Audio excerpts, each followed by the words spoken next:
question is, what is Ardas? And what are the actual words being said? And how does that fit in? If we look at the words of Ardas, it starts again with Ik Oangkar.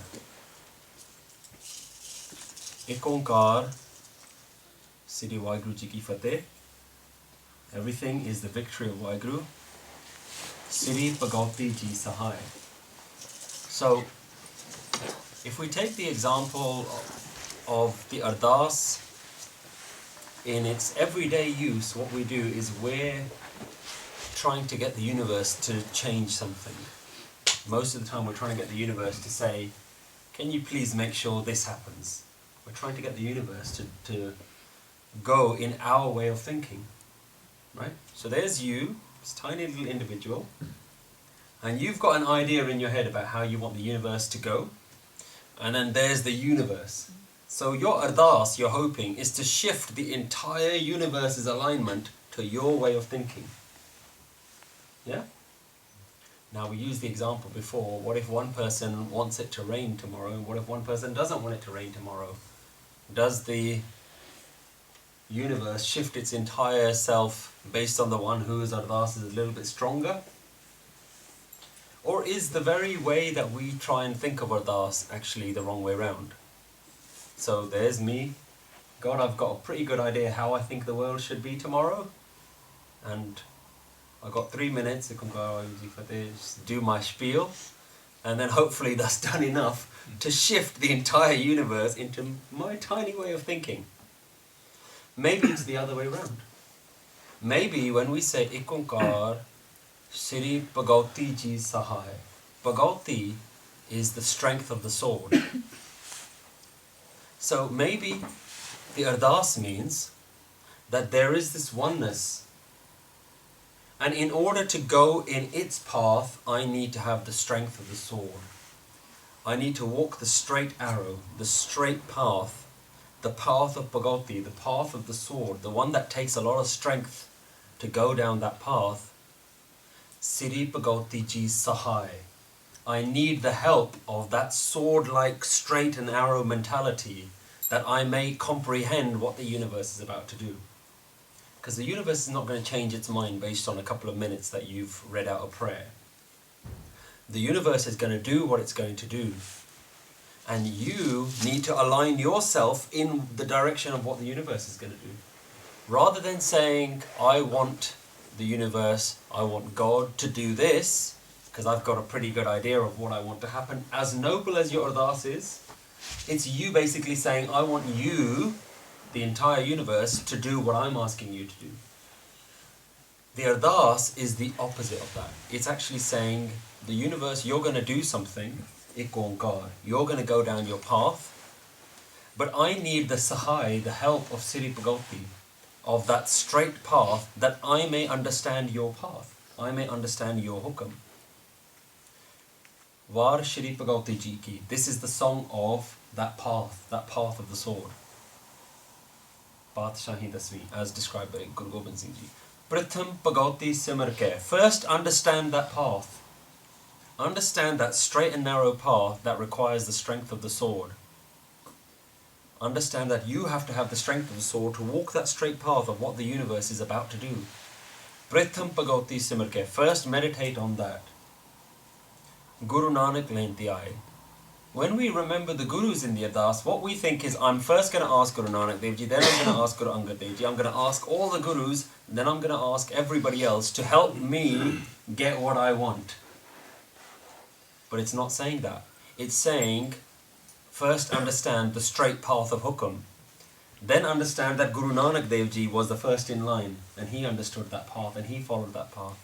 Pritham Bhagauti Simar Ke, Guru Nanak Lenti Aaye. Guru Nanak was also walking on that path. Fir Angad Gur, Te Amardas, Ramadase Hoy Sahai. Ramdas also went on that path, and he took the Sahai of that narrow and straight path to understand Hukam, to follow Hukam. Yeah?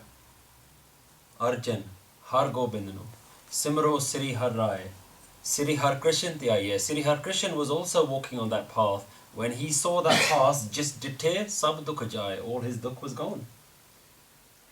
Yeah? Teg Bahadur Simriye Karnaunad Avitai. Guru Tegh Bahadur Ji walked along that path, and within him the 9 treasures became Pargat. Then the 10th Guru, understand that the 10th Guru is also walking in that same path.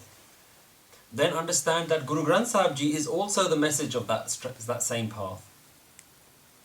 Fir Panja Pyariyan, Chah Sahibzadiyan, Chaliya Muktiyan. All of these people were walking on that Pritham Bhagauti, Sri Bhagauti Ji Sahai, were all walking along that path. Jinnah Singha Singhniya ne, all of those Taramhet Seesditte, all those people were also walking on there. Otherwise, all those Singh and Singhniya, they would have all done their ardas, Maharaj, don't let me die today. But they didn't do that. Band katwaye, khopriyalo haiyan, charkhiyan te chade. But on their mouth they were saying Waheguru. Everybody is walking along that path. Everybody who has accepted Sikhi, who has understood the path, has understood the hukum and the oneness, is going to do what it's going to do. And now it's your turn to do the ardas. It's not saying, yeah, but I still want my way. It's saying, get in line. Get in line that you may also walk on Sri Bhagauti Ji Sahai. So when we remember this massive lineage of all the greatest shaheeds, all the greatest gurus, all the greatest martyrs, the greatest saints, from men, from women, from children, they all walked on that path willingly that says, as you will, thy shall be done. Jo jo tera hukam, tive tyo hona. Whatever is your hukam, only that is going to happen. So when you do the ardas that, Maharaj, let me join the queue as well. That's my only ardas. Yeah? That I may also come under your sanctuary. Yeah?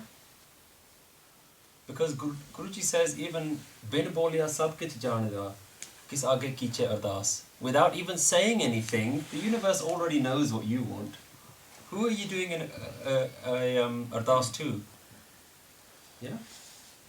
What is the purpose of your ardas? Your ardas isn't to change the entire universe. Step in line that you may also walk the straight path.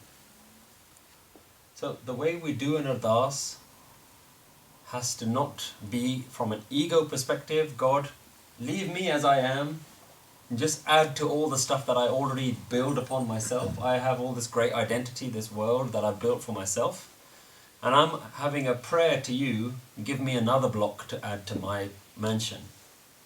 Yeah? As noble as your ardas may be, Maharaj, there's going to be a massive tsunami, save people. Maharaj is indifferent to that. It is going to do what it's going to do. The only question is, are you able to accept it? So, something to think about when you do your ardas next time. What is my ardas? My only ardas should be, can I walk on this path?